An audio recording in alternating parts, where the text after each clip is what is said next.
July, Ambrose Bierce. Brought to you by BunnySlippers.com. Check out their brand new Dino sound slippers. Slippers that make a roaring sound every 3 steps. Made with greenish, scaly fabric, soft plush uppers, foam footbeds, and non-slip grips on the soles. And 3 white claws on each foot. One size fits most, up to women's 10.5, men's 8. Footbed measures 10.5 inches. Check out Dave's Corner of the Universe every last Tuesday of the month, part of our monthly Cthulhu Mythos and other weirdness episodes, or go to his blog at davescorneroftheuniverse.wordpress.com. Also join us later this month when we talk to writer Rami Ungar about his next novel, Rose, which should be out on Amazon right now. You can check the show notes to find out where you can get a copy, or check out the reviews for that. I really like it. It's hard to describe, but it would make a really good manga. It's biological body horror. There's spellcasting elements in it. There's elemental spirits. It's pretty cool stuff. And you can find out more about him by going to Rami Ungar, the writer, and that is RAMIUNGAR, thewriter.com. Special thanks to all of my guests this month. If you want to be a guest on PGTTCM or Black Clock due to your hobbies or professions in academia, arts, literature, relating to weird fiction, gothic, horror, Old English, any of that fun stuff, folklore, Cthulhu Mythos, weird fiction, horror in general, contact us and we'll see what we can do. pgttcm.com/contact to get a hold of us. Black Clock Audio Tales is a daily podcast that reads you a story, either a chapter of a novel or a whole short story. Join us in our exploration of old ghost stories, supernatural fiction, horror tales, folk tales, fantasy, gothic horror, weird fiction, and cosmic horror. And don't forget to join us for our monthly show about the Cthulhu Mythos. Look for our podcast wherever you find your podcasts. We suggest Podbean, Apple Podcasts, or Stitcher. Find us on the web at pgttcm.com and Black Clock Audio on Instagram and Facebook. We've got PGTTCM on Twitter and Black Clock Audio Tales on YouTube. Check out People's Guide to the Cthulhu Mythos on the last Tuesday of each month. Check out our new website at pgttcm.com. Edited by Daniel Spitzer, music by Kevin MacLeod. Produced at Badger's Drift Studio in beautiful North Portland. Read for you by Chiquito Crasto. The Moonlit Road by Ambrose Bierce. 1. Statement of Joel Hetman, Jr.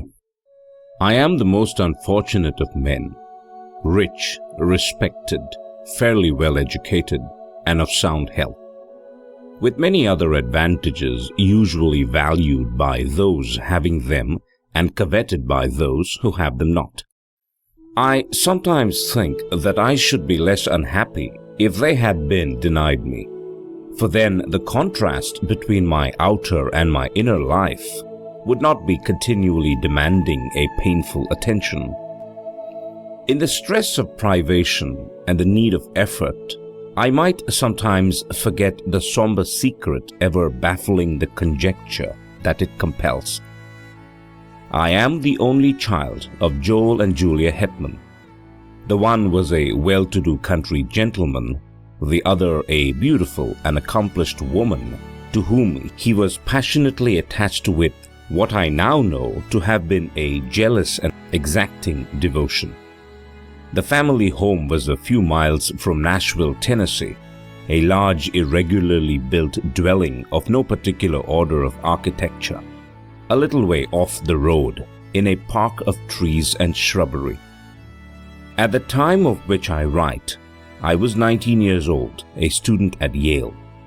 One day I received a telegram from my father of such urgency that in compliance with its unexplained demand, I left at once for home. At the railway station in Nashville, a distant relative awaited me to apprise me of the reason for my recall. My mother had been barbarously murdered. Why and by whom, none could conjecture. But the circumstances were these. My father had gone to Nashville, intending to return the next afternoon. Something prevented his accomplishing the business in hand, so he returned on the same night, arriving just before the dawn.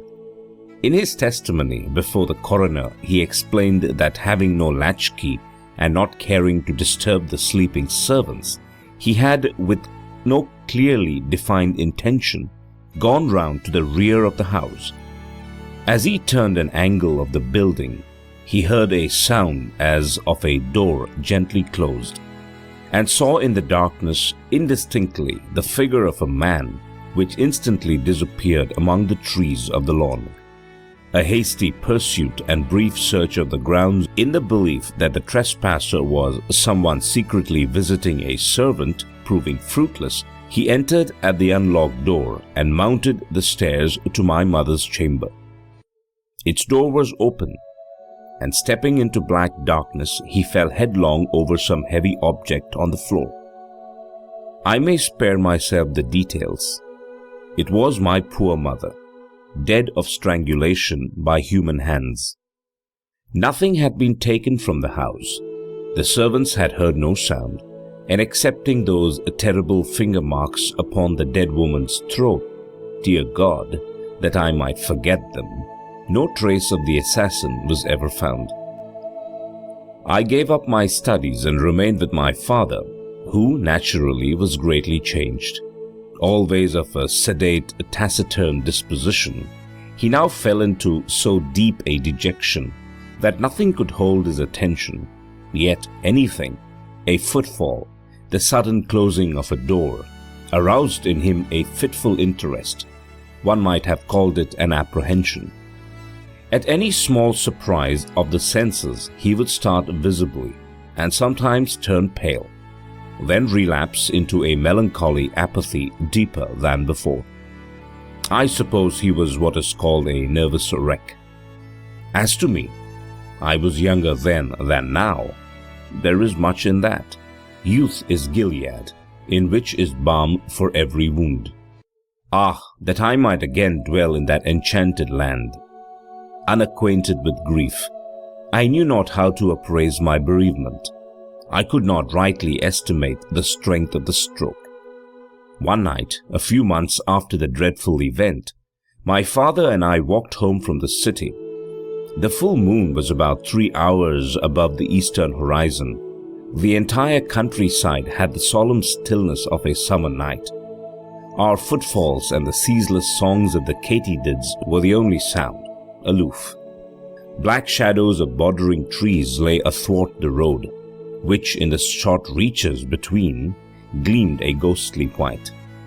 As we approached the gate to our dwelling, whose front was in shadow and in which no light shone, my father suddenly stopped and clutched my arm, saying, hardly above his breath, "God, God, what is that?"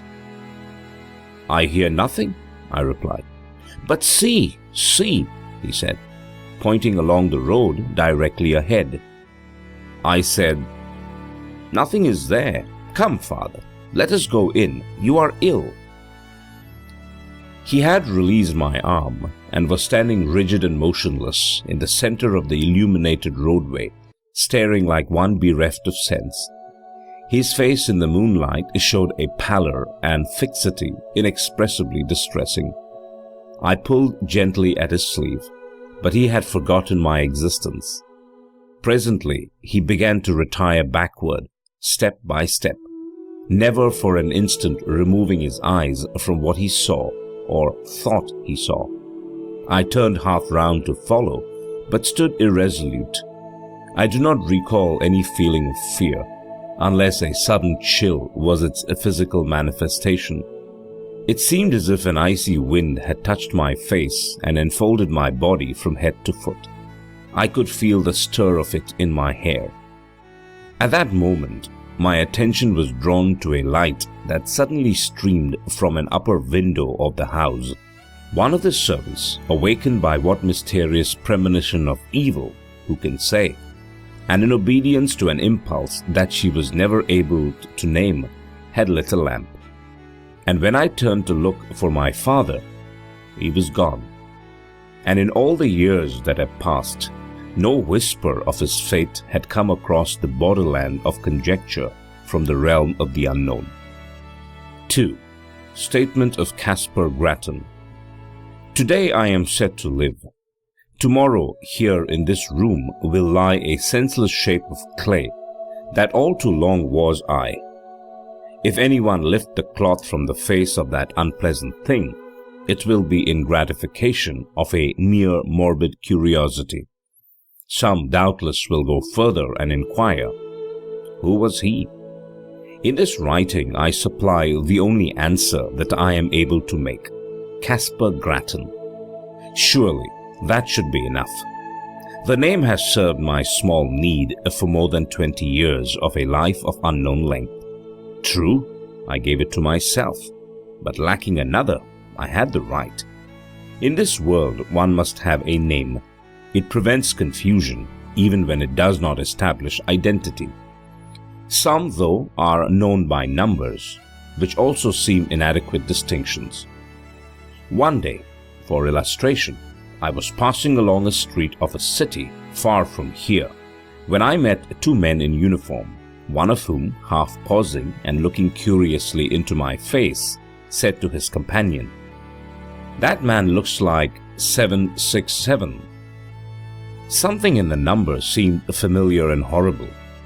Moved by an uncontrollable impulse, I sprang into a side street and ran until I fell exhausted in a country lane.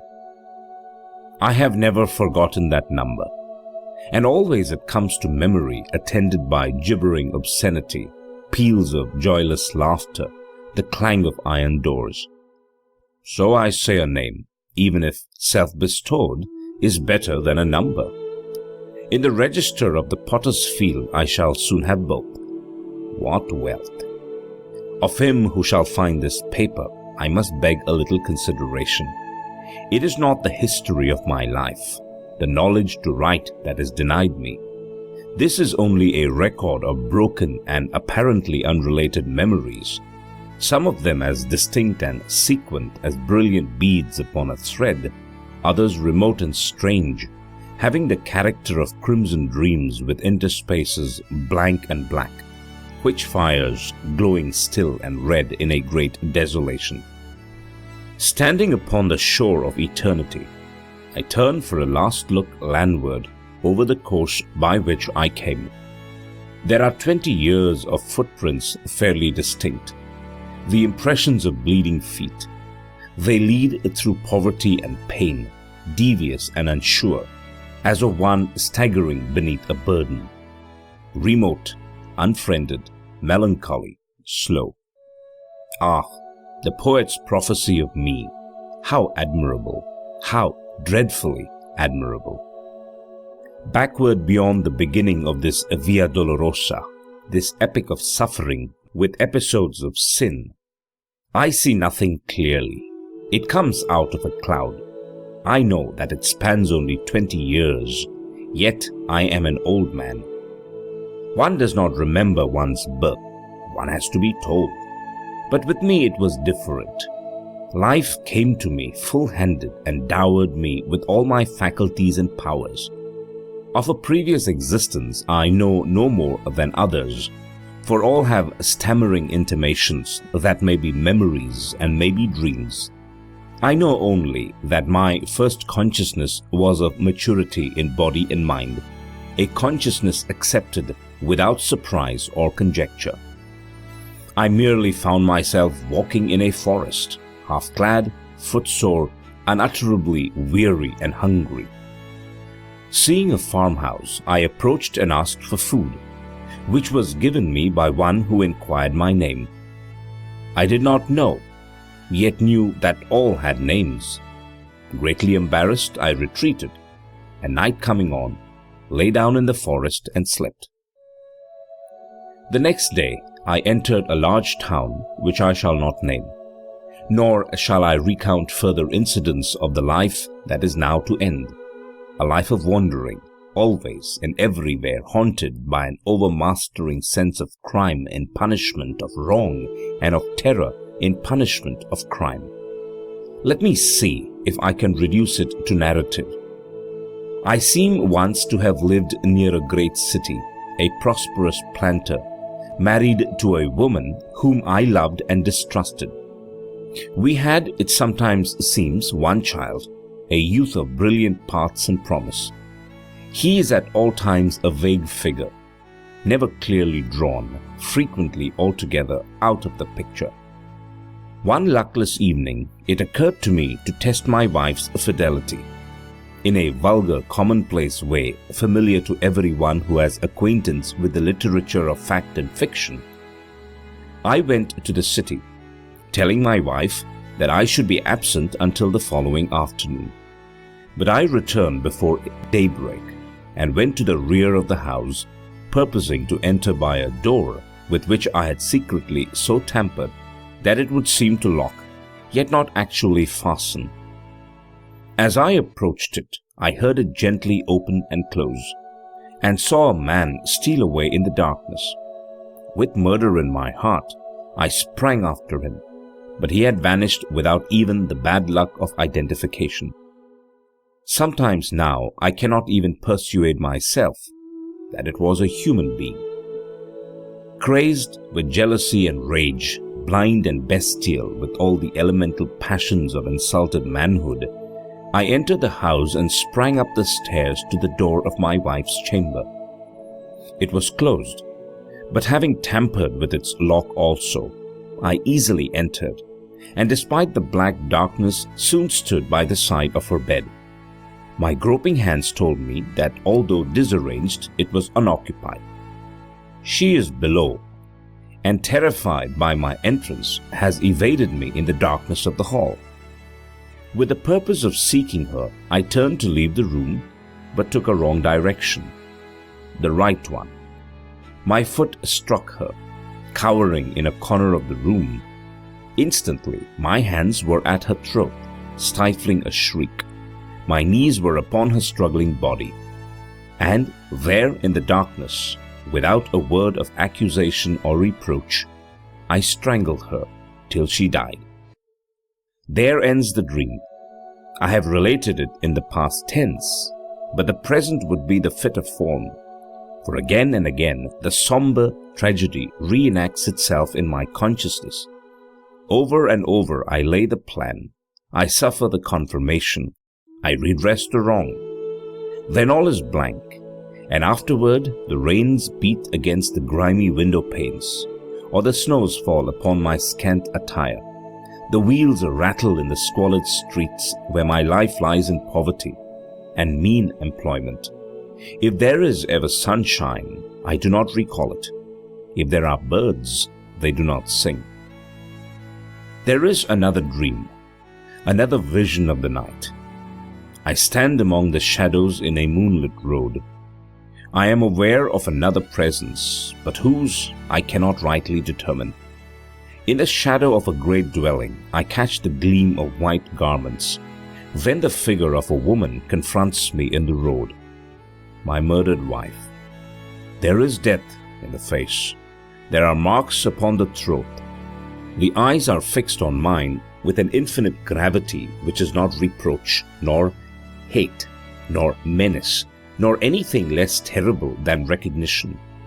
Before this awful apparition, I retreat in terror, a terror that is upon me as I write. I can no longer rightly shape the words. See, Now I am calm, but truly there is more to tell. The incident ends where it began, in darkness and in doubt. Yes, I am again in control of myself, the captain of my soul. But that is not respite. It is another stage and phase of expiation. My penance, constant in degree, is mutable in kind. One of its variants is tranquility. After all, it is only a life sentence. To hell for life. That is a foolish penalty. The culprit chooses the duration of his punishment. Today my term expires. To each and all, the peace that was not mine. 3. Statement of the late Julia Hetman through the medium by Rose. I had retired early and fallen almost immediately into a peaceful sleep, from which I awoke with that indefinable sense of peril which is, I think, a common experience in that other earlier life. Of its unmeaning character, too, I was entirely persuaded, yet that did not banish it. My husband, Joel Hetman, was away from home. The servants slept in another part of the house. But these were familiar conditions. They had never before distressed me. Nevertheless, the strange terror grew so insupportable that conquered my reluctance to move. I sat up and lit the lamp at my bedside. Contrary to my expectation, this gave me no relief. The light seemed rather an added danger, for I reflected that it would shine out under the door, disclosing my presence to whatever evil thing might lurk outside. You that are still in the flesh, subject to horrors of the imagination, think what a monstrous fear that must be which seeks in darkness security from malevolent existences of the night. That is to spring to close quarters with an unseen enemy, the strategy of despair. Extinguishing the lamp, I pulled the bed-clothing about my head and lay trembling and silent, unable to shriek, forgetful to pray. In this pitiable state, I must have lain for what you call hours. With us, there are no hours. There is no time. At last it came, a soft, irregular sound of footfalls on the stairs. They were slow, hesitant, uncertain, as of something that did not see its way. To my disordered reason, all the more terrifying for that, as the approach of some blind and mindless malevolence to which is no appeal. I even thought that I must have left the hall lamp burning, and the groping of this creature proved it a monster of the night. This was foolish and inconsistent with my previous dread of the night. But what would you have? Fear has no brains. It is an idiot. The dismal witness that it bears and the cowardly counsel that it whispers are unrelated. We know this well, we who have passed into the realm of terror, who skulk in eternal dusk among the scenes of our former lives, invisible even to ourselves and one another, yet hiding forlorn in lonely places, yearning for speech with our loved ones, yet dumb, and as fearful of them as they of us. Sometimes the disability is removed, the law suspended. By the deathless power of love or hate we break the spell. We are seen by those whom we would warn, console, or punish. What form we seem to them to bear we know not. We know only that we terrify even those whom we most wish to comfort, and from whom we most crave tenderness and sympathy. Forgive, I pray you, this inconsequent digression by what was once a woman. You who consult us in this imperfect way, you do not understand. You ask foolish questions about things unknown and things forbidden. Much that we know and could impart in our speech is meaningless in yours. We must communicate with you through a stammering intelligence in that small fraction of our language that you yourselves can speak. You think that we are of another world. No, we have knowledge of no world but yours, though for us it holds no sunlight, no warmth, no music, no laughter, no song of birds, nor any companionship. Oh God, what a thing it is to be a ghost, cowering and shivering in an altered world, a prey to apprehension and despair. No, I did not die of fright. The thing turned and went away. I heard it go down the stairs hurriedly. I thought, as if itself in sudden fear. Then I rose to call for help. Hardly had my shaking hand found the doorknob when Merciful heaven! I heard it returning. Its footfalls as it remounted the stairs were rapid, heavy and loud. They shook the house. I fled to an angle of the wall and crouched upon the floor. I tried to pray. I tried to call the name of my dear husband. Then I heard the door thrown open. There was an interval of unconsciousness, and when I revived, I felt a strangling clutch upon my throat, felt my arms feebly beating against something that bore me backward, felt my tongue thrusting itself from between my teeth. And then I passed into this life. No, I have no knowledge of what it was. The sum of what we knew at death is the measure of what we know afterward, of all that went before. Of this existence we know many things, but no new light falls upon any page of that. In memory is written all of it that we can read. Here are no heights of truth overlooking the confused landscape of that dubitable domain. We still dwell in the valley of the shadow, lurk in its desolate places, peering from brambles and thickets at its mad, malign inhabitants. How should we have new knowledge of that fading past? What I am about to relate happened on a night. We know when it is night, for when you retire to your houses and we can venture from our places of concealment to move unafraid about our old homes, to look in at the windows, even to enter and gaze upon your faces as you sleep. I had lingered long near the dwelling where I had been so cruelly changed to what I am, as we do while any that we love or hate remain. Vainly I had sought some method of manifestation, some way to make my continued existence and my great love and poignant pity understood by my husband and son.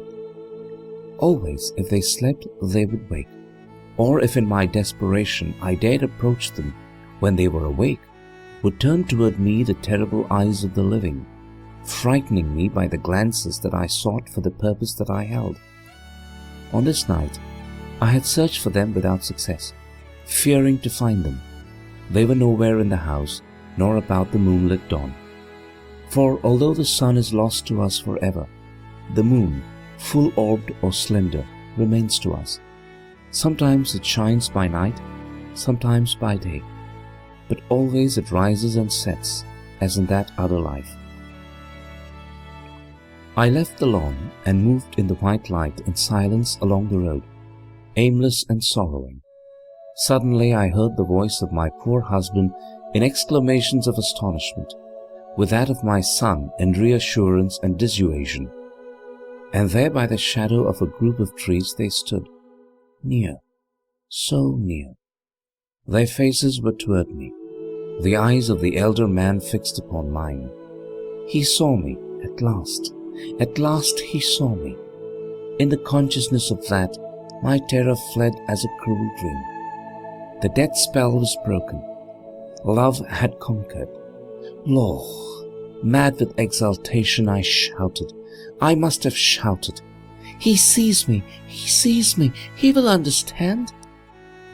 Then, controlling myself, I moved forward, smiling and consciously beautiful, to offer myself to his arms, to comfort him with endearments, and, with my son's hand in mine, to speak words that should restore the broken bonds between the living and the dead.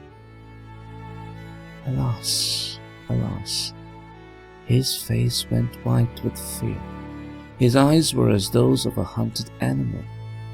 He backed away from me as I advanced, and at last turned and fled into the wood, whither it is not given to me to know. To my poor boy, left doubly desolate, I have never been able to impart a sense of my presence. Soon he, too, must pass to this life invisible and be lost to me forever. End of The Moonlit Road by Ambrose Bierce. Read for you by Chiquito Crasto, Birmingham, Alabama. Hey everyone, thanks for listening.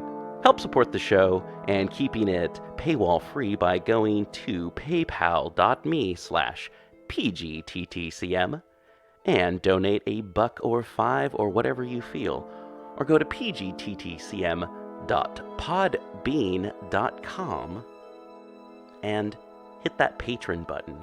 That will set you up with donating on the regular if you want to keep this show going, if you want to hear 2 episodes of People's Guide to the Cthulhu Mythos a month, or if you want to hear better stories, higher quality stuff on the, I don't know, monthly readings. We'll see what we can do. Okay, so you can rate, review, and subscribe wherever you find your podcasts. And we just want to say, check out Podbean. It's straight from the source. Apple Podcasts and Stitcher. So next month is going to be August Derleth. Send us any mythos stories that you've written yourself, and we're going to be talking about August Derleth and Arkham House Publishing. Month after that, we're going to have Bronte. So, Andrew Grace is going to be here for that. He's going to be here, probably a lot. October, we're going to have spooky stories, and that's just going to be all kinds of different ghost stories and spooky stories. And then in November, we're going to be going with old English stories. So expect some Beowulf. All right, everyone. Thanks again for listening so much. And I hope your podcast that's coming up next is good. And not like a whole bunch of the ends of podcasts that you're like, oh, I don't want to listen to the person at the end talk about stuff. And then you skip. And then at the end of the week, you have all these ends of all these little podcasts and stuff. I always hear myself in those because I'm I don't want to listen to myself try and tell myself to help the show get better. Anyway, thanks a lot for listening. If you got all the way to this part, high fives. Send me a link. I mean, not send me a link. Send me a message on Facebook or Twitter or something and said, hey, I got all the way to the end episodes. # high five. Anyway, you're the best. Keep on going.